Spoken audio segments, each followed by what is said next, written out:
दूसरा प्रश्न, भगवान बुद्ध ने कहा है अपने दिए आप बनो, तो क्या सत्य की खोज में किसी भी सहारे की कोई जरूरत नहीं? यह जानने को भी तो तुम्हें बुद्ध के पास जाना पड़ेगा ना। अपने दिए आप बनो, इतनी ही जरूरत है गुरु की। गुरु तुम्हारी बैसाखी नहीं बनने वाला है।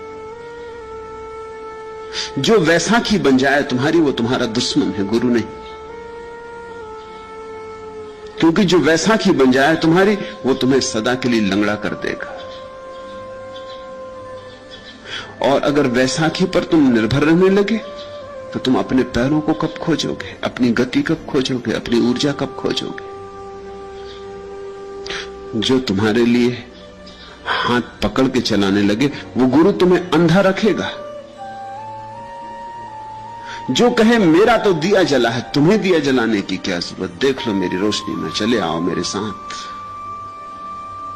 उस पर भरोसा मत करना, क्योंकि आज नहीं कल रास्ते अलग हो जाएंगे।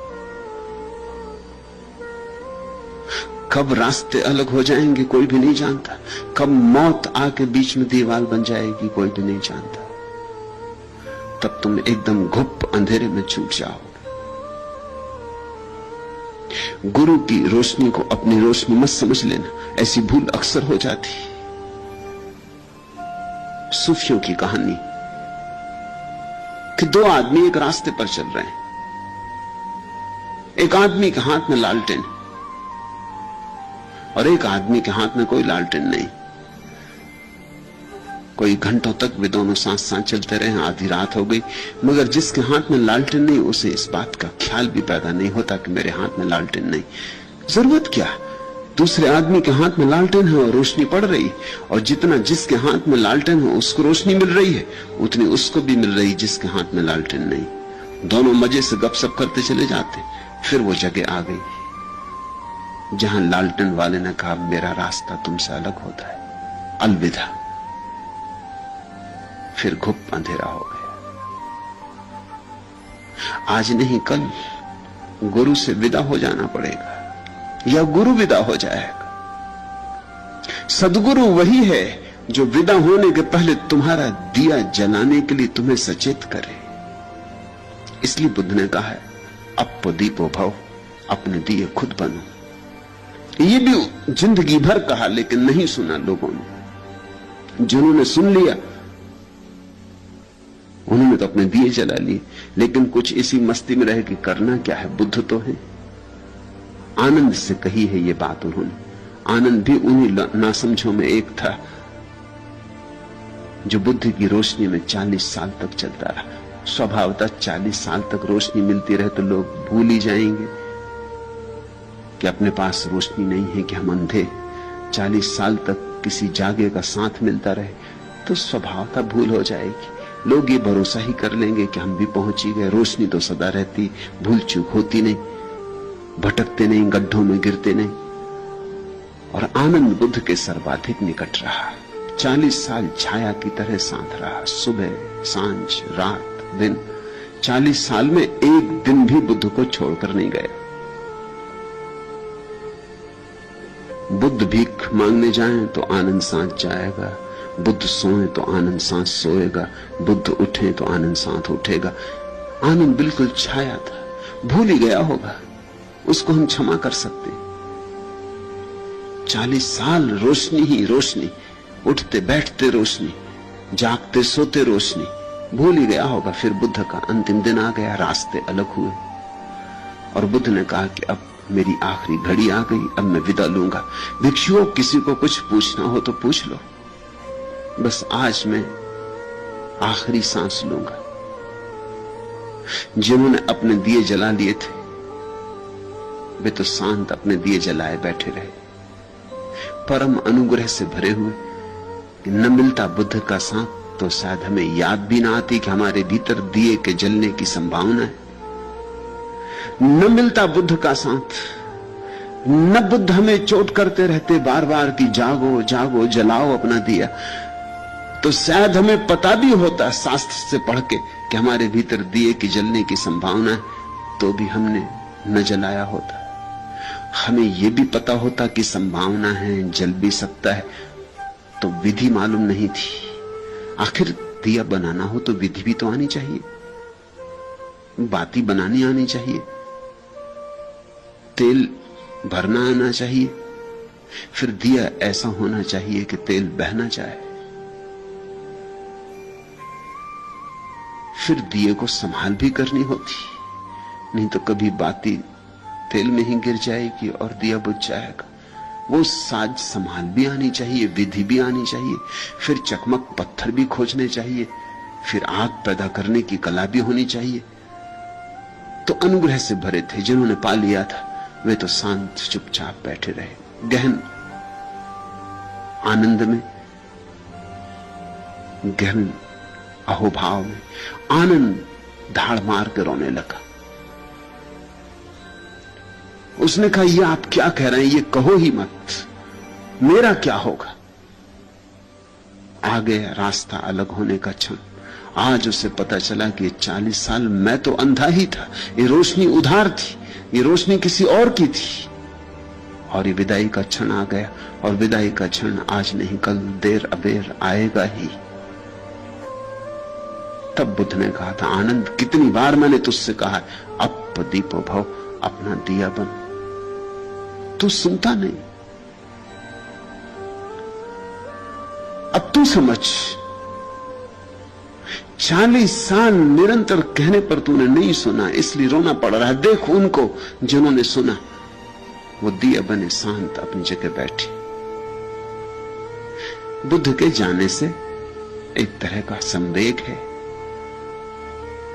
इस अपूर्व मनुष्य के साथ इतने दिन रहने का मौका मिला, आज अलग होने का क्षण आया तो एक तरह की उदासी है, मगर धाड़ मार के नहीं रो रहे, क्योंकि ये डर नहीं है कि अंधेरा हो जाएगा।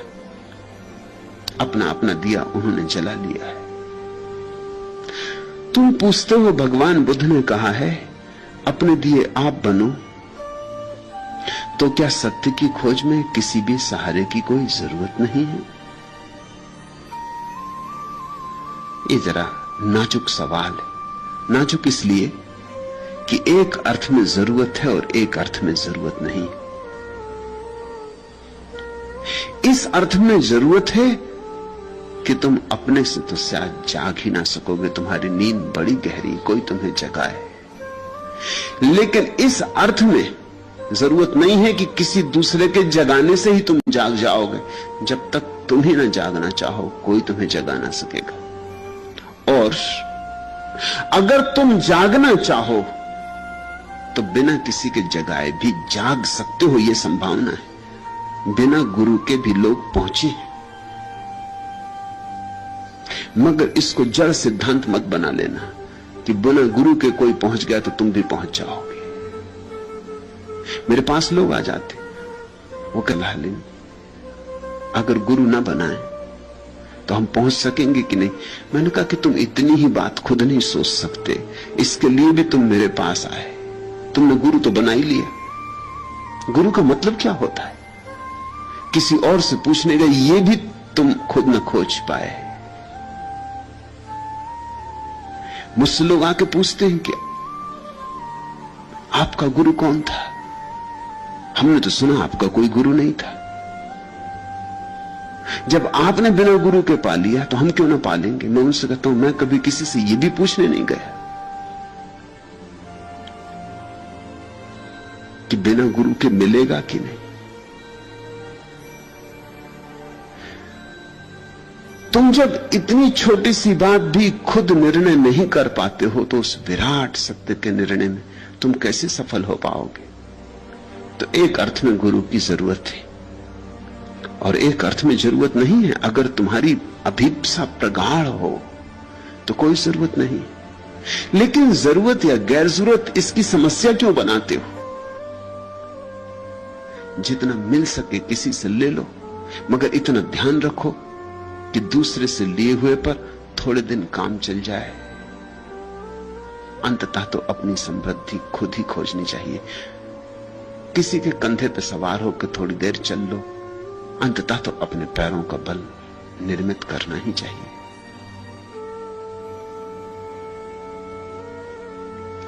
रास्ता सीधा साफ है। प्रबल प्यास हो तो अकेले भी पहुंच जाओगे। रास्ता इतना सीधा साफ है कि इस पे किसी के भी साथ की कोई जरूरत नहीं। लेकिन अगर अकेले पहुंचने की हिम्मत न बनती हो तो थोड़े दिन किसी का साथ बना लेना, लेकिन साथ को बंधन मत बना लेना। फिर ऐसा मत कहना कि बिना साथ के हम जाएंगे ही नहीं, नहीं तो तुम कभी ना पहुंचोगे। क्योंकि सत्य तक तो अंततः अकेले ही पहुंचना होगा। एकांत में ही घटेगी घटना। उस एकांत में तुम्हारा गुरु भी तुम्हारे साथ मौजूद नहीं होगा। गुरु तुम्हें संसार से मुक्त होने में सहयोगी हो सकता है, लेकिन परमात्मा से मिलने में सहयोगी नहीं हो सकता। संसार से छुड़ाने में सहयोगी हो जाएगा। संसार छूट जाए तो फिर तुम्हें एकांत में परमात्मा से मिलना होगा। वह मिलन भीड़भाड़ में नहीं होता। किस कदर सीधा सहल साफ है यह रास्ता देखो। न किसी साख का साया है, न दीवार की टेक, न किसी आंख की आहट, न किसी चेहरे का शोर, न कोई दाग जहां बैठ के सुस्ताए कोई, दूर तक कोई नहीं, कोई नहीं, कोई नहीं। चंद कदमों के निशान हां कभी मिलते हैं कहीं, साथ चलते हैं जो कुछ दूर, फकत चंद कदम, और फिर टूट के गिरते हैं ये कहते हुए अपनी तन्हाई लिए आप चलो। तन्हा, अकेले, साथ आए जो यहां कोई नहीं, कोई नहीं। किस कदर सीधा सहल साफ है यह रास्ता देखो। थोड़ी दूर किसी के कदम के साथ चल लो ताकि चलना आ जाए। मंजिल नहीं आती इससे, सिर्फ चलने की कला आती। थोड़ी दूर किसी के पग चिन्हों पर चल लो ताकि पैरों को चलने का अभ्यास हो जाए। इससे मंजिल नहीं आती। मंजिल तो तुम्हारे ही चलने से आएगी, किसी और पे चलने से नहीं। मेरी आंख से तुम कैसे देखोगे? हां, थोड़ी देर को तुम मेरी आंख में झांक सकते हो। तुम मेरे हृदय से कैसे अनुभव करोगे? हां, थोड़ी देर किसी गहन भाव की दशा में तुम मेरे हृदय के साथ धड़क सकते हो। निश्चित ही किसी प्रेम की घटना में थोड़ी देर को तुम्हारा हृदय और मेरा हृदय एक ही लय में बद्ध हो सकते। उस देर क्षण भर को तुम्हें रोशनी दिखेगी, उस देर को क्षण भर को आकाश खुला दिखाई पड़ेगा, सब बादल हट जाएंगे। लेकिन ये थोड़ी ही देर को होगा। अंततः तो तुम्हें अपने हृदय का सरगम खोजना ही है। किस कदर सीधा सहल साफ है यह रास्ता देखो। न किसी साख का साया है, न दीवार की टेक, न किसी आंख की आहट, न किसी चेहरे का शोर, न कोई दाग जहां बैठ के सुस्ताए कोई, दूर तक कोई नहीं, कोई नहीं, कोई नहीं। चंद कदमों के निशान हां कभी मिलते हैं कहीं, साथ चलते हैं जो कुछ दूर, फकत चंद कदम, और फिर टूट के गिरते हैं ये कहते हुए अपनी तन्हाई लिए आप चलो। तन्हा, अकेले, साथ आए जो यहां कोई नहीं, कोई नहीं। किस कदर सीधा सहल साफ है यह रास्ता देखो। अच्छा है कि तुम्हें परमात्मा तक अकेले ही पहुंचने की संभावना है, नहीं तो किसी पर निर्भर होना पड़ता, और निर्भरता से कभी कोई मुक्ति नहीं आती। निर्भरता तो गुलामी का ही एक अच्छा नाम है। निर्भरता तो दास्ता ही है। वो दास्ता की ही दास्तान है, नए ढंग से लिखी गई, नए लफ्जों में, नए शब्दों में, नए रूप रंग से, लेकिन बात वही है। इसलिए कोई सद्गुरु तुम्हें गुलाम नहीं बनाता, और जो गुलाम बना ले वहां से भाग जाना, वहां क्षण भर मत रुकना, वहां रुकना खतरनाक है। जो तुम्हें कहे कि मेरे बिना तुम्हारा कुछ भी नहीं होगा, जो कहे मेरे बिना तुम कभी नहीं पहुंच सकोगे, जो कहे मेरे पीछे ही चलते रहना, तो ही परमात्मा मिलेगा, नहीं तो चूक जाओगे। ऐसा जो कोई कहता हो उससे बचना, उसे स्वयं भी अभी नहीं मिला है। क्योंकि यदि उसे स्वयं मिला होता तो एक बात उसे साफ हो गई होती कि परमात्मा जब मिलता है, एकांत में मिलता, वहां कोई नहीं होता, कोई दूसरा नहीं होता। उसे परमात्मा तो मिला ही नहीं है, उसने लोगों के शोषण करने का नया ढंग, नई तरकीब ईजाद कर ली। उसने एक जाल ईजाद कर लिया है जिसमें दूसरों की गर्दनें फंस जाएंगी। ऐसा आदमी धार्मिक नहीं है, राजनीतिक है।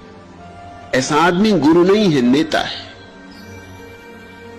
ऐसा आदमी भीड़ भाड़ को अपने पीछे खड़े करके अहंकार का रस लेना चाहता है। इस आदमी से सावधान रहना,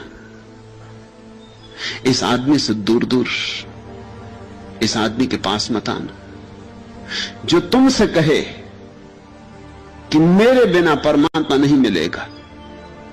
वो महान से महान असत्य बोल रहा है, क्योंकि परमात्मा उतना ही तुम्हारा है जितना उसका। हां, ये हो सकता है कि तुम जरा लड़खड़ाते हो, वो कम लड़खड़ाता है, या उसकी लड़खड़ाहट मिट गई और वो तुम्हें चलने का ढंग, शैली सिखा सकता है।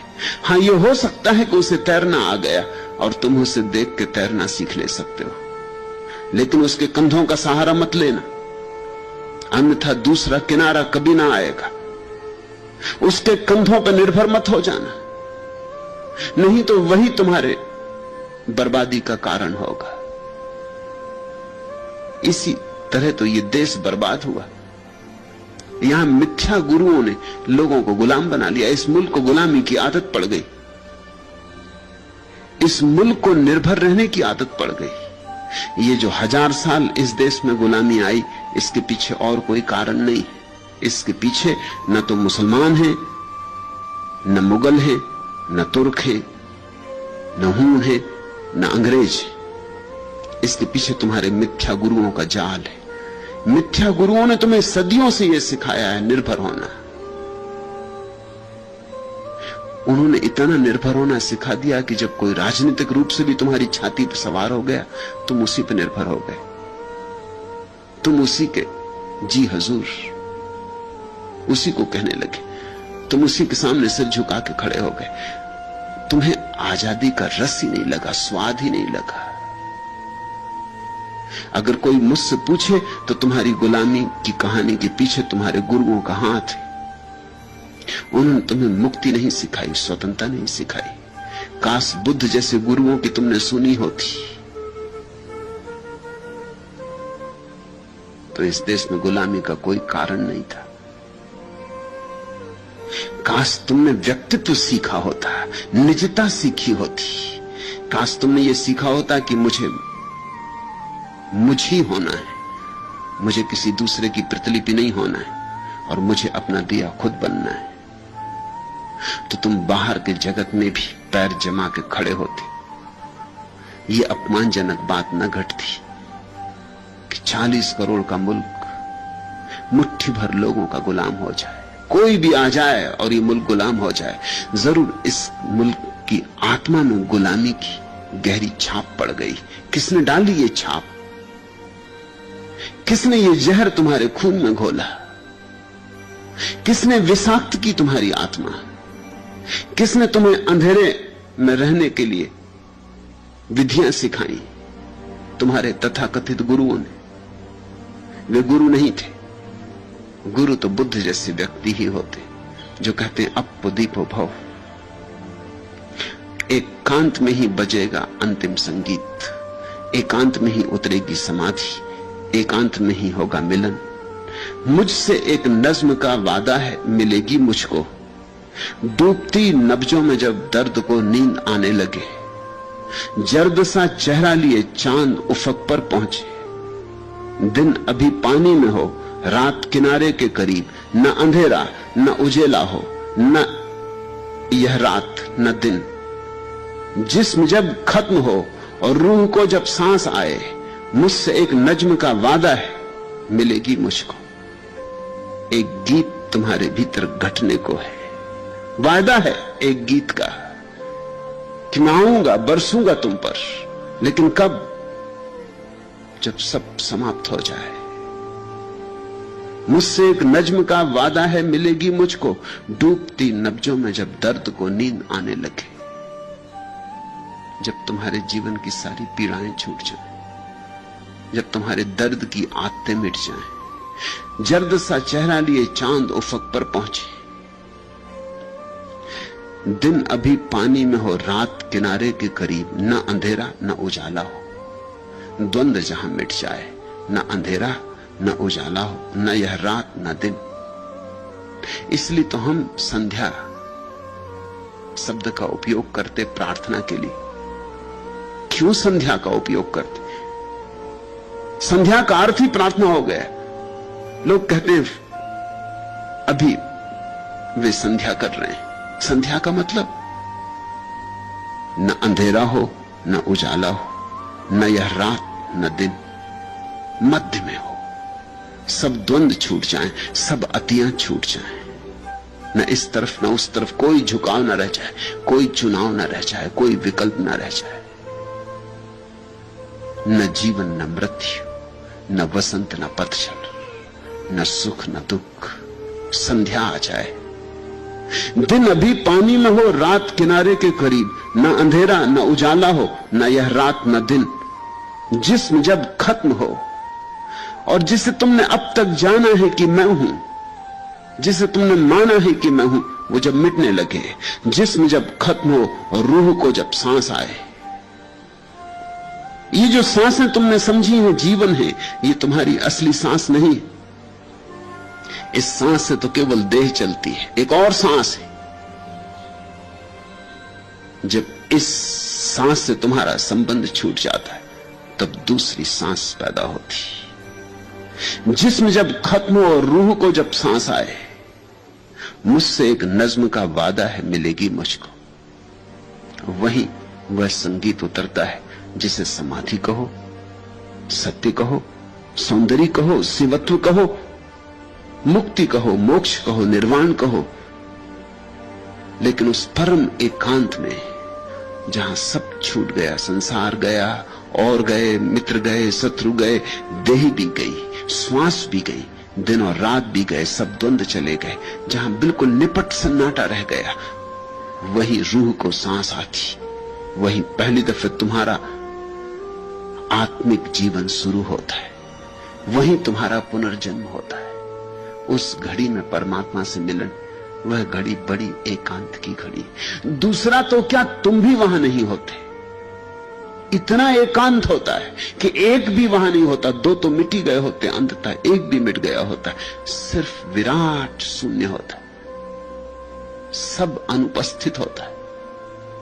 उस खाली रिक्त स्थान में ही परमात्मा का प्रवेश। इसलिए बुद्ध ठीक कहते हैं, अपने दिए आप बनो। इसका यह मतलब नहीं कि गुरु की कोई जरूरत नहीं है। इसका मतलब यह भी नहीं कि गुरु के बिना कोई पहुंच नहीं सकता। इसलिए मैंने कहा नाजुक सवाल है। नाजुक इसलिए कि गुरु की जरूरत है और नहीं भी है। इतनी ही जरूरत है कि तुम इशारे समझ लो और चल पड़ो। सदा गुरु के पीछे ही चलते रहने की जरूरत नहीं। इशारा समझ में आ जाए, फिर भीतर चलना है, फिर किसी के पीछे नहीं चलना। उंगलियों को मत पकड़ लेना।